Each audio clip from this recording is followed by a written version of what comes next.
안녕하세요. 저는 큰 인연 끝에 또 다른 인연을 제 삶에 얻게 된 60대 여성입니다. 사람의 인연은 어디에서 맺어질지 모른다고 하죠.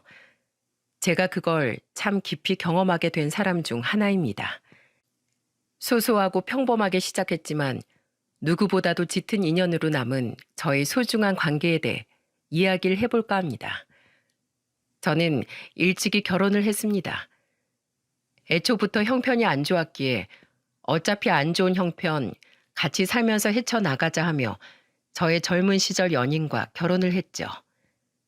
남편과 저는 정말 형편이 어려웠어요. 둘 다 부유한 형편이 아닌 사람들끼리 만나 정말 힘든 젊은 시절을 보낼 수밖에 없었습니다. 남편과 저는 이 형편에서 하루라도 빨리 벗어나기 위해 악착같이 돈을 번 뒤 집 살 돈으로 대출까지 낀 후 숙박업소를 하나 차렸습니다. 차렸다기보단 인수했다는 말이 더 어울릴 텐데요.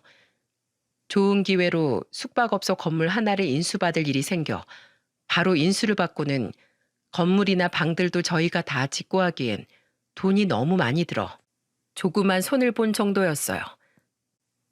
그래도 그 당시 깨끗하고 나름 사람들이 몰릴 정도의 수준은 되었기에 장사는 잘 되었습니다.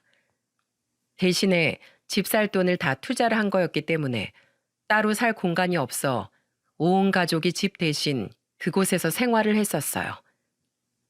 그 시간이 거의 30년이 되었습니다. 초반에는 정말 장사가 잘 되었어요. 매일 만실인 덕에 방이 없어 손님을 더 받을 수 없는 날들이 정말 많았죠. 근데 얼마 안 되어 시설 좋은 곳들이 더 많이 생기고 최신식 숙박업소들이 많이 생겨나다 보니까 저희 집은 경쟁력을 좀 잃게 되었어요. 리모델링을 다시 해서 싹 고치고 싶었지만 그러기엔 비용이 너무 많이 들었습니다. 거의 새로 짓는 게 낫겠다 싶을 만큼의 비용인지라 다른 방안을 찾게 되었고 그 결과가 장기 투숙소로 들려서 운영을 하는 거였습니다.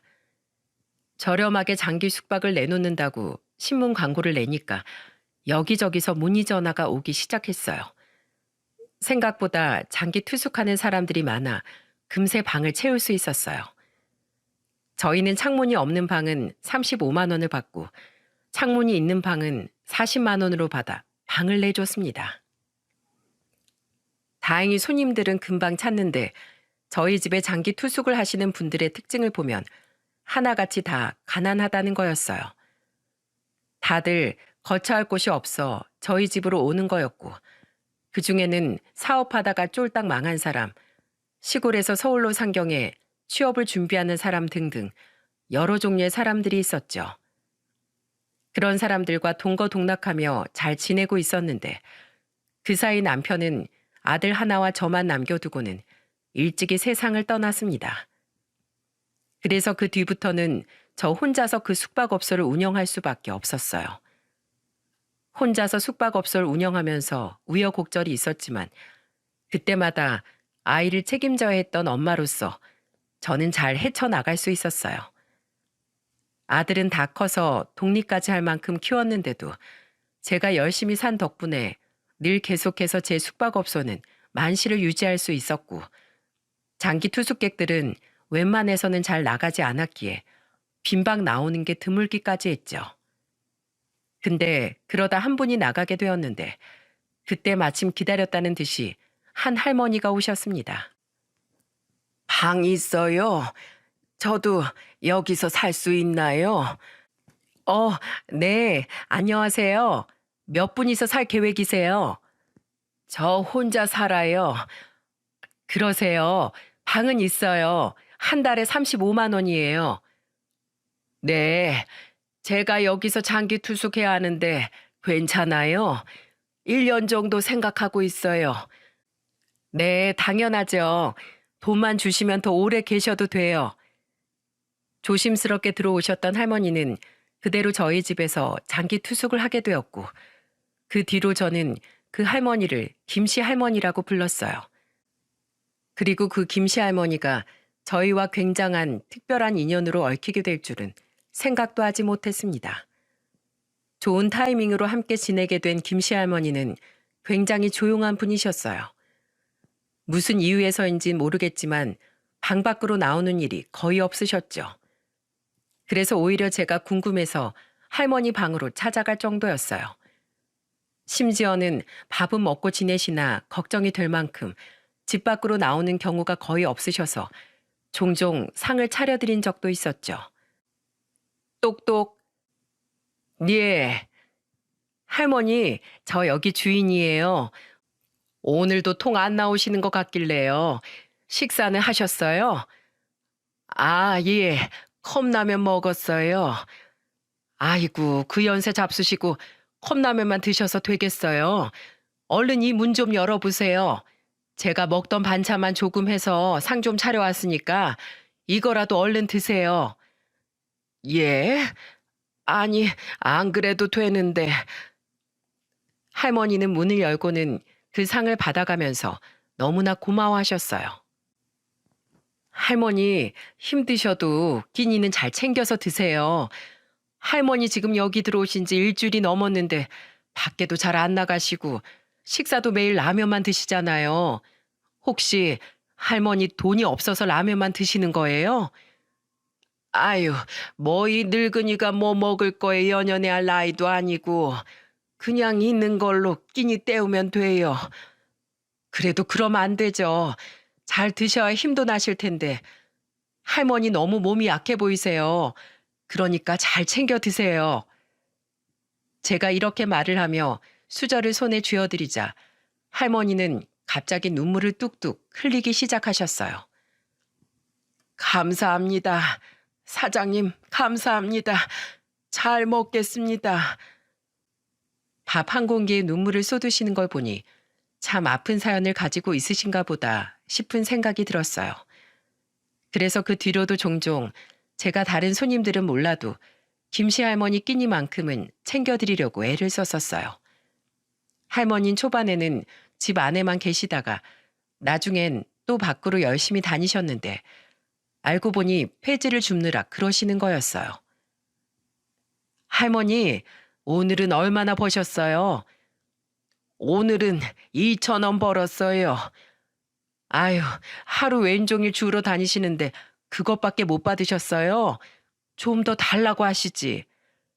배지 값이 많이 떨어졌다고 해서요. 그래도 이게 어디예요? 하루에 2,000원 벌면 한 달이면 6만 원인데 저한텐 큰 돈입니다. 할머니는 그 왜소하고 약한 몸으로 정말 열심히 폐지를 주우며 돈을 모으셨어요. 볼 때마다 안타까워 몇 번은 제가 먹는 영양제도 챙겨다 드리고 했었는데 그래도 김씨 할머니는 참 힘들어 보였습니다. 그리고 제가 그렇게 챙길 수밖에 없었던 이유는 김씨 할머니는 가족이 전혀 없어 보였어요. 그래도 저희 집에 장기 투숙하는 다른 분들 중엔 가족들이랑 같이 사는 분들도 있었고 명절이나 특별한 때가 되면 종종 본가로 다녀오는 사람들도 있었는데 할머니는 찾아오는 가족도 할머니가 찾아가는 가족도 전혀 없어 보였습니다. 그래서 제가 챙길 수밖에 없었어요. 근 1년 정도 같이 지내면서 할머니는 친하게 지내는 지인조차도 보이지 않았기에 저는 그렇게 생각할 수밖에 없었죠. 그런데도 신기한 건 할머니는 혼자 열심히 폐지 줍고 다녀도 얼마 안 되는 돈을 벌면서 한 번도 35만 원이나 되는 월세를 밀린 적이 없으셨어요. 그것도 나중엔 사정이 너무 딱해 보여 그 할머니만 월세를 30만 원만 받았었는데 그것조차 내는 것도 기적이다 싶을 만큼 할머니는 정말 꼬박꼬박 월세를 잘 내셨죠. 게다가 어찌나 약속 시간도 잘 지키시는지 할머니는 월세 내야 하는 그 날짜가 되면 꼭 오전에 현금 봉투를 들고 와 주고 가시곤 했었어요. 그만큼 약속도 철저하게 잘 지키시고 성실하게 폐지도 주우시던 할머니는 무슨 일에선지 한 이틀 동안을 폐지를 주우러 다니지 않으시더라고요. 그래서 무슨 일이 있으신 건가 싶어서 여쭤봤어요. 똑똑. 할머니, 무슨 일 있으세요? 요즘 통 밖에 안 나오시는 것 같아서요. 저는 평소처럼 할머니 방을 똑똑 두드리며 말을 걸었습니다. 근데 원래라면 한 번에 들려와야 할 대답이 들려오질 않더라고요. 그 뒤로 몇 번을 두들겼는데도 전혀 인기척이 없어 그때부터는 난리가 나기 시작했습니다. 별의별 생각이 다 들면서 큰일이라도 난 듯 싶어 얼른 카운터로 내려가 보조키를 가져와서는 바로 문을 따버렸어요. 그리고 그 방 안에 있는 광경으로 인해 저는 깜짝 놀라고 말았습니다. 그 방 안에는 할머니가 쓰러져 있었고 온 몸은 식은땀이 나면서 불덩이처럼 뜨거웠어요. 할머니, 할머니, 정신 좀 차려보세요. 왜 이러시는 거예요? 어디가 아프신 거예요? 네? 할머니, 제발 정신 좀 차려보세요. 저는 할머니를 막 흔들고 입에다가 찬물도 먹여가면서 막 깨웠습니다. 그런데도 미동이 없던 할머니는 겨우 눈을 뜨더니 힘겨운 목소리로 말씀을 하시더라고요. 아, 아, 사장님, 언제 오셨어요? 제가 깜빡 졸았네요. 졸다뇨. 지금 졸고 계신 게 아닌데 어디가 아프신 거예요 대체? 언제부터 이러셨어요? 괜찮습니다. 저 이제 일어나야겠네요. 무슨 소리세요?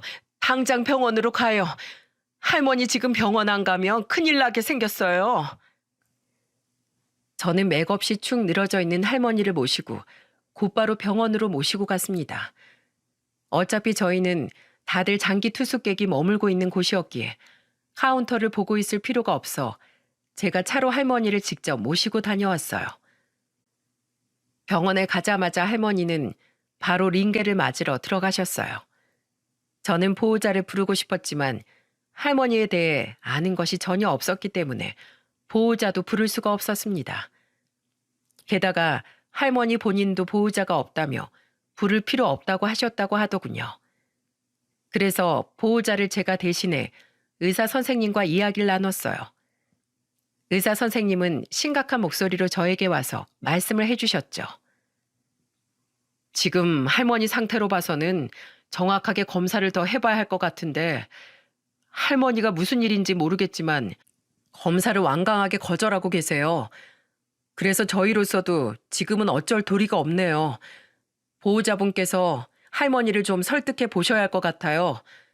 단순히 잠깐 병원에 있다가 가실 상태는 아니신 것 같으니 검사 받아보시라고 권유 좀 해보세요. 의사 선생님은 심각하게 말씀을 하셨고 저는 그대로 할머니에게로 가서 다그치듯 말을 건넸습니다. 할머니, 의사 선생님이 할머니 지금 검사 받아야 한다고 하시는데 왜 검사를 거부하고 계세요? 검사 받으셔야죠.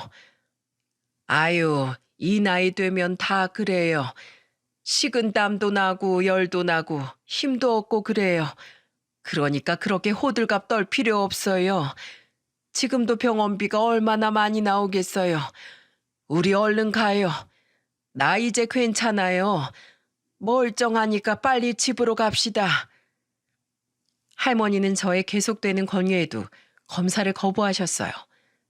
그리고는 병원비가 아깝다면서 빨리 집으로 가자며 서두르셨죠. 제가 병원비를 대신 내드린다고 하는데도 거부를 하시는 할머니로 인해 그대로 집으로 돌아갈 수밖에 없었어요. 하지만 그날 이후 지금까지도 전 제가 만약 그때 할머니를 더 설득해서 어떻게든 검사를 받게 도와드렸으면 어땠을까 하는 아쉬움이 크게 남아 있습니다. 그때 제가 그냥 그대로 집으로 돌아온 게 정말 큰 한이 되고 말았어요. 그렇게 집에 오신 할머니는 정말로 괜찮아지셨는지 그 뒤로는 또 계속해서 폐지를 주우러 다녀오셨어요. 그리고 저는 그때부터는 더 할머니를 매 끼니를 챙겨드릴 만큼 할머니를 모시듯 살았어요. 하지만 김씨 할머니는 신세 지는 걸 너무나도 싫어하시는 분이라 공짜는 안 된다면서 늘 저희 숙박업소 청소를 하시곤 했어요. 그 힘든 몸으로 계단 청소를 하시거나 투숙객이 나가기라도 하면 그 방 청소까지 싹 하시는 등 저희에게 어떻게든 보답을 하려고 하셨죠. 할머니, 무릎도 안 좋으시면서 계단 청소는 또 왜 하세요? 청소 안 하셔도 된다니까 왜 자꾸 하세요? 할머니, 이불 청소는 제가 할게요.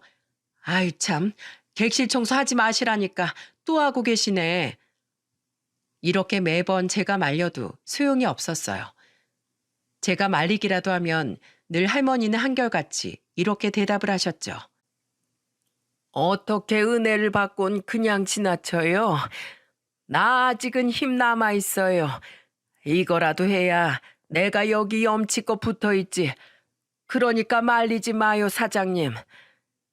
할머니의 고집은 그 누구도 꺾을 수가 없었기에 저도 그대로 보고 있을 수밖에 없었어요. 그렇게 할머니는 저희 숙박업소에 1년만 있겠다고 하시더니 점점 정이 붙어서 2년을 넘게 계셨어요. 할머니와 저는 겉으론 크게 안 보였을지 몰라도 속으로는 정이 많이 붙어 꽤나 가까운 사이로 잘 지내고 있었죠. 그러다가 우리 아들이 결혼을 하게 되었습니다. 결혼식을 앞두고 아들과 통화를 하는데 그 소리를 할머니가 들으신 듯 했어요. 아들, 결혼식 준비는 잘 되고 있어? 그래, 우리 며느리 참 마음에 든다. 너희 둘이 결혼해서 엄마는 안심이 돼. 얼마나 예쁜지. 그래, 알았어. 준비하는 거 마무리 잘하고 그날 보자. 그래, 들어가. 사장님, 아들이 결혼하나 봐요. 예, 저희 애가 이번에 결혼하게 됐어요. 애 키우느라 정말 힘들었는데 이제 장가 간다고 하니까 여러 생각이 드네요. 그러시겠어요. 결혼식은 언제예요? 이번 주 토요일이에요. 진짜 얼마 안 남았죠? 그러네요. 어디에서 하나요? 아, 여기 옆 동네에 있는 결혼식장이 있잖아요. 거기서 하기로 했어요. 저는 할머니가 물어보시길래 그대로 대답을 해드렸어요. 근데 괜히 축의금 부담을 드리게 되는 걸까봐 오시라는 말씀을 따로 못 드렸습니다.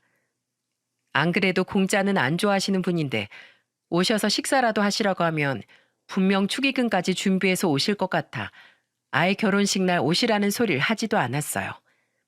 하지만 저는 그 결혼식 당일날 정말 깜짝 놀라고 말았습니다. 결혼식 당일 하객 맞이로 정신없이 있는데 입구 쪽에서 절뚝절뚝거리며 익숙한 분이 들어오는 게 보였어요. 그건 다름 아닌 김씨 할머니였죠. 제가 따로 오시란 소리를 안 했기 때문에 당연히 안 오실 줄 알았는데 할머니는 그 약한 무릎으로 쩔뚝거리며 결혼식장 안으로 들어오고 계셨어요. 아니 할머니, 여기까지는 어떻게 오셨어요? 그래도 명색이 우리 사장님 아들 결혼식인데 와야죠. 제가 그동안 사장님께 받은 은혜가 얼만데 이 좋은 날 당연히 같이 축하해줘야 하는 거 아니겠어요? 은혜는 무슨 은혜예요? 저 월세 받을 것도 꼬박꼬박 다 받는데. 그래도 그 이상으로 나한테 잘해주셨잖아요. 그리고 이런 자리는 사람들 많이 와서 축하해줘야 하는 자리 아니겠어요? 아, 이분이 우리 사장님 아들이신가 보네요. 아들은 그동안 절 보러 숙박업소에 몇 번 왔지만 할머니와 직접적으로 볼 일은 없었기 때문에 이날 처음 서로 얼굴을 보는 거였어요. 네, 할머니, 안녕하세요. 안 그래도 저희 엄마한테 종종 말씀 많이 들었습니다. 저희 엄마 가게에서 든든하게 힘 되어 주신다고 하시더라고요. 정말 감사합니다. 아이고, 아니에요. 오히려 내가 신세지고 살고 있는데, 오히려 내가 은혜를 많이 받으면서 살고 있어요. 참 좋은 엄마를 두었네요. 오늘 결혼도 축하합니다. 할머니는 그렇게 말씀하시곤 식장 안으로 들어가셔서 끝까지 예식을 보시고 가셨어요. 다행히도 식사를 꼭 하고 가시라고 했더니 식사까지 하고 가신 듯 하더군요.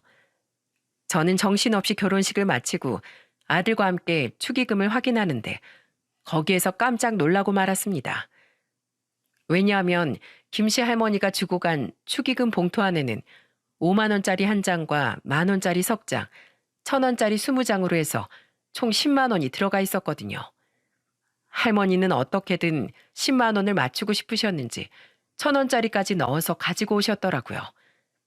저는 할머니가 이 돈을 모으기 위해 사시사철 폐지 주우며 얼마나 고생을 많이 하셨는지 잘 알고 있기에 보자마자 감사하면서도 마음이 너무 아팠어요. 그래서 그날 바로 할머니에게 가서 말했죠. 할머니, 무슨 축의금을 그렇게나 많이 하셨어요? 할머니는 그냥 축의금 안 내시고 식사만 하고 계셔도 되는데 힘들게 모으신 돈을 잔뜩 넣어버리시면 어떡해요. 자, 할머니, 이거 제가 마음만 받을게요. 그러니까 이거 할머니가 도로 가지고 가세요. 아이고, 아닙니다. 내가 주고 싶어서 준 건데 왜요? 그리고 요즘 물가가 얼마나 비싼데. 괜찮으니까 도로 넣어요, 얼른. 저는 할머니께 10만 원을 받은 만큼 다시 돌려드리려고 했지만 극구 사양을 하셨어요. 역시나 그 고집을 말릴 수 없었기에 저는 도로 그 돈을 가지고 와서 어떻게 하면 할머니의 그 고마운 마음에 보답을 할 수 있을까 고민을 했습니다. 그리고는 좋은 방법을 하나 생각을 했죠. 저는 할머니께 한 달 동안의 월세를 안 받기로 했어요. 할머니, 이거 제 호의 아니고요. 할머니가 제 아들 결혼식 축의금까지 챙겨주신 마음이 너무 감사해서 저도 보답해드리고 싶어서 그러는 거니까 꼭 들어주세요. 이번 달엔 월세 안 주셔도 돼요. 저도 너무 감사해서 그러는 거니까 사양하지 마시고요. 아셨지요? 예? 아, 안 돼요, 안 돼. 거의 다 준비했어요. 그리고 남한테 피해 줄 수 없어요. 할머니, 전 할머니 남으로 생각 안 해요. 그리고 절대 피해 주시는 거 아니니까 제 마음 받아주세요. 할머니 저희 집에 온 지도 벌써 2년이 넘었고 앞으로도 계속 여기 계실 거잖아요. 그러니까 제가 할인해 드리는 거라고 생각하세요. 아이고, 사장님 감사합니다. 정말 감사합니다. 할머니는 제 말에 또 한 번 눈물을 흘리시며 감사하다고 하셨어요. 저는 할머니의 그 눈물의 의미를 너무나 잘 알았습니다. 왜냐하면 할머니는 저희 집에 월세를 내기 위해 한 달 내내 폐지를 주우러 정말 열심히 다니셨거든요. 그렇게 저희 사이는 더 애틋해졌어요. 그 뒤로도 할머니와는 정말 잘 지냈습니다. 그러던 어느 날 저는 아주 경악할 일을 겪어야 말았어요. 어느 날 할머니는 평상시처럼 폐지를 주우러 나가시는 게 아니라 외출하시는 복장으로 나가셨습니다. 할머니, 오늘은 폐지 주우러 안 가시나 봐요? 어디 외출하세요? 예, 오늘은 갈 데가 있어서요. 다녀올게요. 그렇게 외출을 하고 돌아오겠다던 할머니는 무슨 일이 있는 건지 무려 5일 동안이나 돌아오질 않으셨습니다. 저는 그날 밤부터 할머니가 걱정되어 계속 전화를 걸었지만 전화를 받질 않으셨어요. 한참 연락이 없어 밖에서 무슨 일이라도 겪으신 건가 걱정이 되어 경찰서에 신고라도 하려던 찰나 할머니가 깜짝 놀랄 모습으로 돌아오셨습니다. 5일 만에 나타나신 할머니는 갑자기 갓 돌진한 아이를 한 명 데리고 들어오셨어요. 할머니에게 무슨 일인지 여쭤봤지만 밤이 늦었다며 그대로 들어가신 할머니를 더 붙잡지 못하고 그 다음 날이 되어서야 할머니가 외출하신 이유, 그리고 뜬금없이 아기를 데리고 들어온 이유를 들을 수 있었죠. 그리고 할머니에게 모든 자초지종을 들은 저는 경악할 수밖에 없었어요. 할머니, 도대체 무슨 일이 있으셨던 거예요? 어딜 다녀오셨길래 저 아이를 데리고 들어오신 거예요? 네, 제 아들 장례식장에 다녀왔습니다. 네? 장례식장이요? 아니, 할머니 아들이 있으셨던 거예요? 전 그동안 할머니가 다른 사람들이랑은 아예 교류가 없으셔서 가족이 없는 줄 알았어요. 아니, 근데 어쩌다 아드님 장례식장을... 예, 저한테 아들이 하나 있었어요. 아들 놈이 일찍이 결혼을 하긴 했었는데 얼마 못 살고 이혼했다가 며느린 떠나버리고 아들놈이랑 손주랑 둘이 살았어요. 근데 갑자기 사고로 세상을 떠났습니다. 저보다도 먼저 갔네요. 가버렸네요. 저는 할머니 입에서 나오는 말로 인해 계속해서 충격을 받을 수밖에 없었어요. 왜냐하면 아무 가족도 없는 줄만 알았던 할머니한텐 아들이 있었고, 가족이 있는 할머니가 장기 숙박업소에서 지내게 된 이유도 바로 아들로 인함이었기 때문이었어요. 그 뒤로 계속해서 할머니에게 이야기를 들어보니 할머니의 아들은 철이 없었는데 그동안 사업을 한다고 할머니 돈에 집까지 다 팔아먹었다고 하더라고요. 할머니는 남편도 일찍 죽고 옆에 있는 거라곤 딱 하나밖에 없는 아들이었기에 그 아들 하나 잘 살아보라고 있는 거 없는 거 간이고 쓸개고 영혼까지 끌어모아 아들을 도와주셨다고 했어요. 하지만 아들의 사업은 처참하게 무너져 그대로 망해버렸다고 하더군요. 그 뒤로는 완전히 오갈 데 없는 빈털터리 신세가 된 할머니는 그래서 여기 숙박업소를 찾아온 것이었어요. 할머니가 우리 숙박업소에 찾아온 것이 2년 전이었는데 그동안 아들하고는 연락 한 번 안 하면서 지내셨다고 하시더라고요. 근데 2년 내내 교류 없이 지내던 아들이 술을 마시고 스스로 극단적인 선택을 했고 그 연락을 전 며느리에게서 받아 장례식장으로 가게 된 거였습니다. 근데 그 장례식장에서 며느리가 이렇게 말했다고 하더군요. 저기 어머니, 저 애 못 키우겠습니다. 저도 너무 힘들어서 죽고 싶어요. 어머님도 제 사정 아시잖아요. 제가 어머님 아들 때문에 얼마나 힘들었는지 아시잖아요. 지금도 저 아이 키울 여건 안 될 만큼 힘들어요. 그래서 말인데 아이는 국가시설에 맡기겠습니다. 며느리는 이혼할 때 알아서 양육권도 포기할 만큼 결혼 생활에 지쳐 있었기 때문에 아들이 죽고 난 이후로는 아예 아이를 국가시설로 보내겠다고까지 했다고 하네요. 그러니 며느리가 아이를 국가시설에 맡기겠다고 하니 할머니는 차마 아이를 버릴 수 없어 데리고 오신 거였죠. 저는 전 재산 다 잃고 집도 잃고 아들 잃고 며느리까지 잃고 다 잃은 할머니가 너무 안타까웠습니다. 저한테 그저 덤덤한 목소리로 외출 좀 하겠다며 나가신 할머니는 5일 동안 아들의 장례를 치르고 며느리와 대치까지 하며 손주를 데리고 온 것이었어요. 근데 할머니는 끝까지 자신의 처지에 대한 신세 한탄은 일체하시지 않고 저한테 부탁만 하시더라고요. 아직 애가 어려서 손님들한테 시끄럽다고 민원이 들어올 수도 있는데 그것만 좀 양해해 주세요. 제가 최대한 손주 울지 않도록 잘 보살피겠습니다. 할머니는 이미 처음부터 저한테 이 모든 이야기를 꺼내실 때 진짜는 이 말씀을 하시려고 저한테 말씀을 하셨던 거였어요. 정말 너무 딱했습니다. 너무나 안타까웠어요.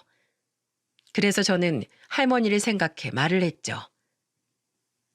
할머니, 그건 걱정 안 하셔도 되는데 그래도 앞으로 어쩌시려고 그러세요. 지금 환경이 너무 안 좋잖아요. 할머니 건강도 안 좋으시고 지금 경제적인 상황도 안 되시는데. 아니에요. 저 키울 수 있습니다. 저 오래 살 수 있어요. 난 우리 손주가 너무 불쌍해요. 어쩌면 우리 손주가 이렇게 된 건 다 내 탓일지 모릅니다. 아니, 다 내 탓이에요. 실은 내가 우리 아들한테 너무 모질게 했어요. 우리 아들 사업 망했을 때 내가 그럴 수 있다며 다독여 줬어야 했는데 너무나 원망스러워서 심하게 대했어요. 왜 내 돈을 다 가져가서 망하게 했냐? 왜 내 인생을 이렇게 못 살게 구냐? 그러면서 너무 힘들게 했어요. 그러지 말았어야 했는데 모든 상황이 다 이렇게 된 건 전부 나 때문이에요. 나 때문에 우리 아들 죽은 거나 마찬가지예요. 이야기를 더 들어보니 할머니는 아들이 자신의 전 재산을 가지고 간 것 가지고 뭐라고 많이 하신 듯 했어요. 그 눈빛에 한이 서려 있는데 제가 다 눈물이 났습니다. 그래서 저는 할머니와 할머니 손주를 받아들일 수밖에 없었어요. 근데 정말로 할머니는 아기 기저귀 값도 분유 값도 없었어요. 그래서 제가 몇 번 사다 드리기도 하고 또 할머니 대신에 아이를 보고 있으면 할머니가 전보다 더 열심히 폐지를 주우러 다니면서 분유 값을 벌고 계셨죠. 그렇게 보는 이도 당사자도 힘겹게 지내고 있던 때 우리 아들이 숙박업소에 왔습니다. 아들은 결혼 후에 며느리랑 같이 해서 저한테 종종 찾아오곤 했어요. 근데 매번 할머니는 폐지를 주우러 나가셔서 없었기에 인사할 틈이 없었죠. 근데 그날은 할머니가 아이를 데리고 온 이후로 처음 아들이 방문한 날인데 마침 또 할머니도 계시던 날이었어요. 그래서 아들이 바로 알아보고는 인사를 드렸죠. 할머니, 안녕하세요. 아, 네네.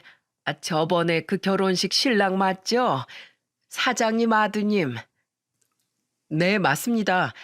어머니한테 이야기 들었는데 지금 애를 키우고 계신다면서요. 안 그래도 이번에 엄마 보러 오면서 할머니랑 그 아기 꼭 보고 싶었는데 잘 되었네요. 아, 예, 그렇게도 했습니다. 근데 우리는 왜 보고 싶으셨는지 다름이 아니라 제가 애기 기저귀랑 분유랑 여러 가지 좀 샀어요. 특히 애기 용품은 더 없을 것 같아서 좀 사봤는데 마음에 드실지 모르겠네요. 할머니, 제가 앞으로 주기적으로 기저귀랑 필요한 물품들 넣어드릴 테니까 부담 갖지 말고 이거 아이를 위해서 써주세요. 할머니만 생각하지 마시고 애도 생각하셔야죠. 그러니까 부담 갖지 마시고 받아주세요. 엄마하고도 이미 상의 다 된 거니까 사양 말고 받아주세요. 엄마가 할머니라면 극구 사양할 거라고 하셨는데 이젠 할머니만 생각하실 게 아니라 아이를 생각하셔야 하잖아요.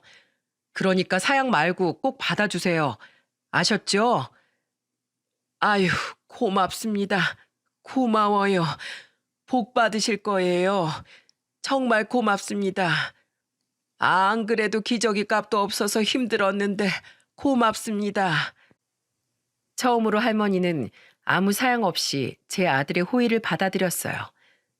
근데 그럴 수밖에 없었던 게 정말 할머니는 기저귀 값도 분유 값도 없는 상황에서 이제는 아기까지 봐야 했기 때문에 폐지를 주우러 갈 시간도 없었어요. 할머니는 내색은 안 하셨지만 이미 그 모든 것이 다 제 눈에는 보였어요. 그래서 실은 제가 먼저 아들에게 전화를 해서 이야기를 했던 거였습니다. 저 혼자서도 할머니를 도와드릴 형편이 되긴 했었지만 할머니에 대해 잘 알고 있던 아들도 결혼식 날 이후로 할머니에게 보답할 수 있는 방법을 찾고 있었기에 아들에게 제안을 할 수 있었던 거였어요.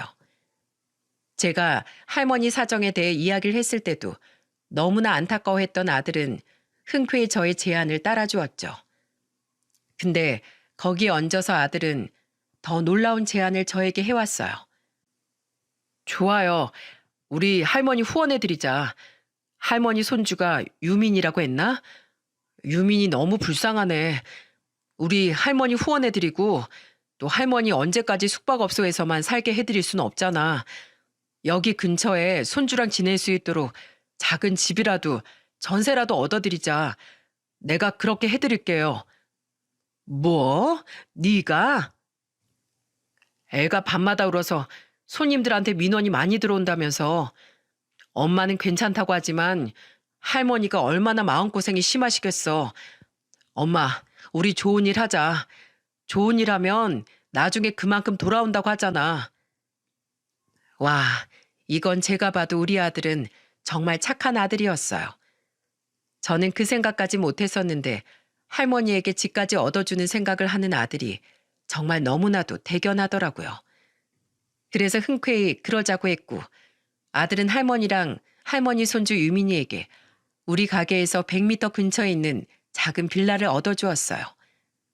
근데 분명히 할머니에게 먼저 말씀드리고 집을 구하면 절대로 안 된다고 하실 게 분명했기에 저희는 이미 집을 얻어놓은 상태에서 말씀을 드렸습니다.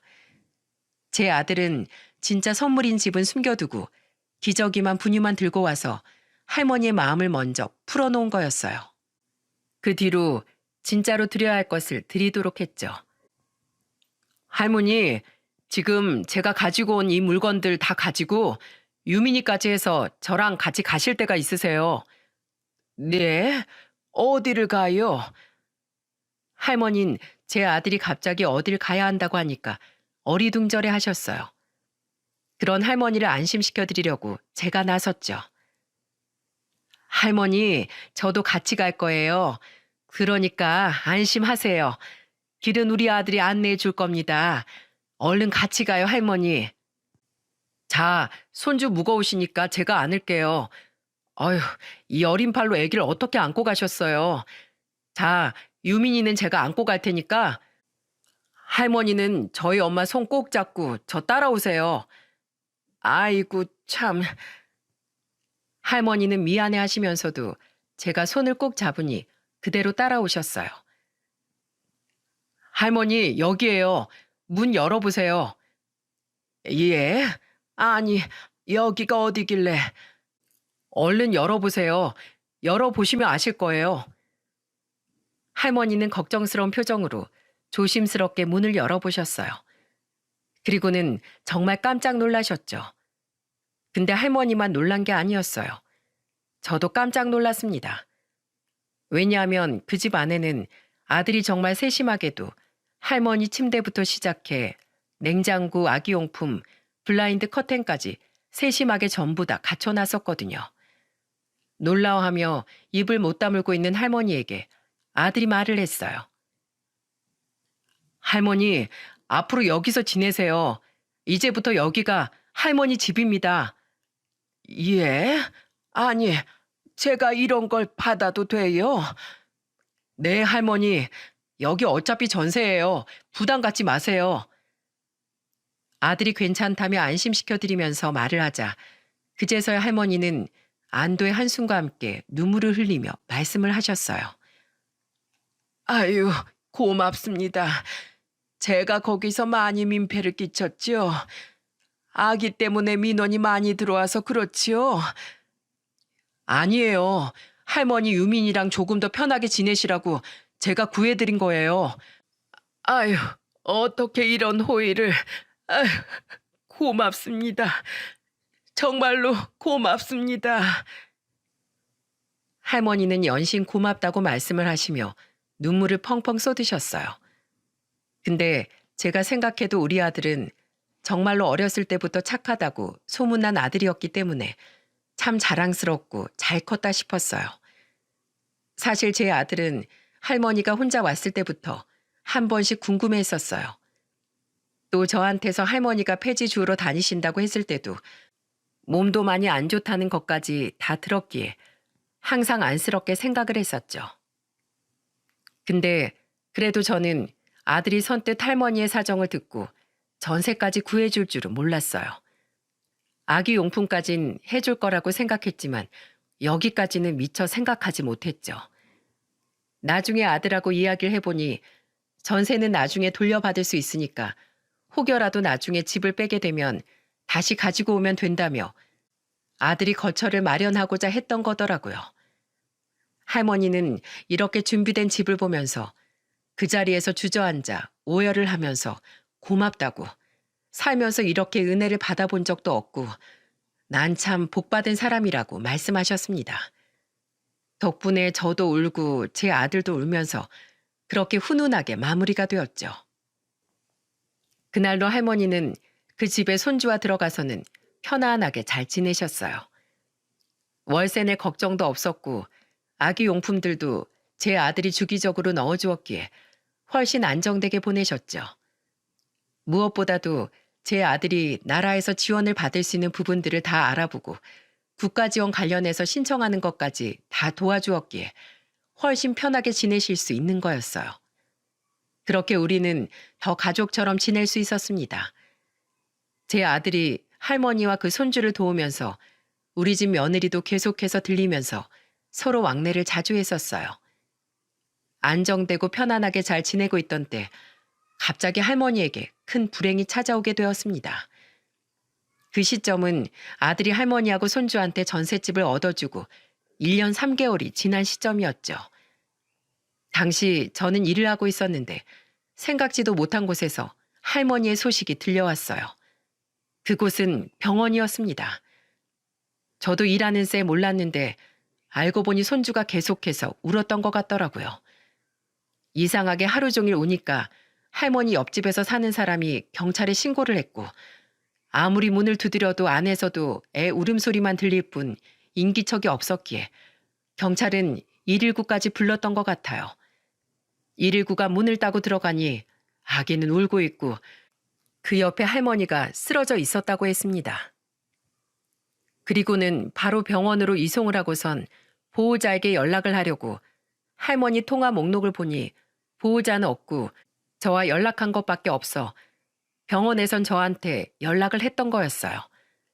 저는 깜짝 놀라 아들한테 연락을 해놓고는 얼른 병원으로 달려갔습니다. 할머니가 쓰러졌다는 소식을 듣고 아들과 며느리도 그 병원으로 왔어요. 그날은 일요일이었기 때문에 집에서 쉬고 있던 아들 부부도 올 수 있었던 거였어요. 수술 들어가기 전 알고 보니 할머니는 말기암 병을 가지고 있었던 거였죠. 정말 상상도 못한 병이었습니다. 할머니는 이미 이 병에 대해 알고 계셨는데 누구보다 자기 몸을 잘 알면서도 치료를 안 했던 것 같아요.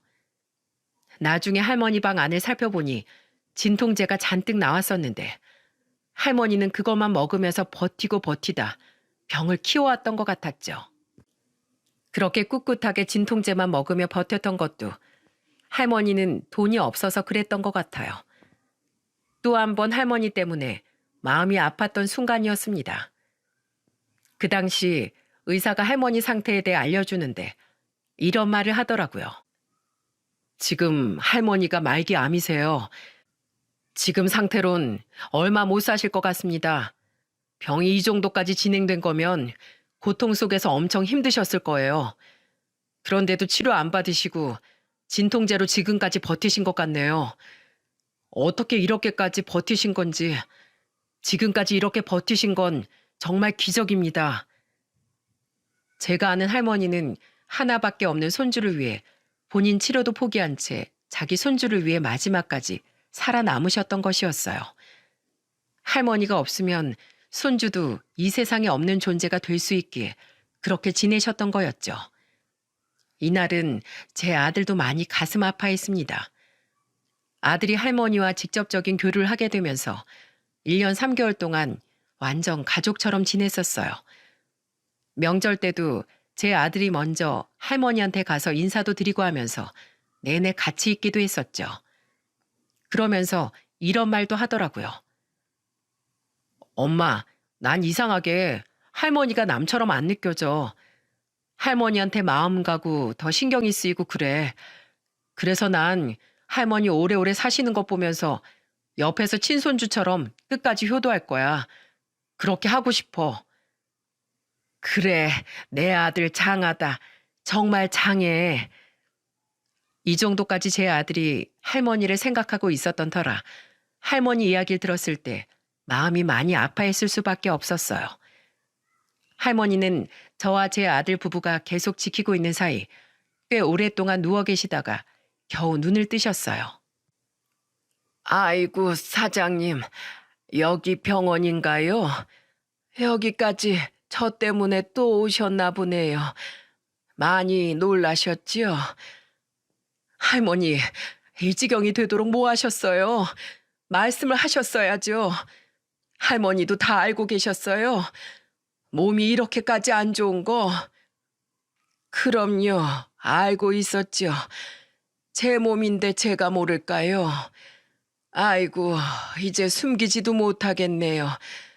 나는 이제 죽어도 상관없는데 내가 없으면 우리 손주 어찌하면 좋을지 모르겠습니다. 할머니는 진심으로 한탄을 하시며 말씀하셨어요. 할머니가 손주를 보시려면 먼저 치료를 받으셨어야죠. 안 그래도 애기 데리고 와서야 나중에 혼자 병원에 갔더니 이미 늦었다고 하더라고요.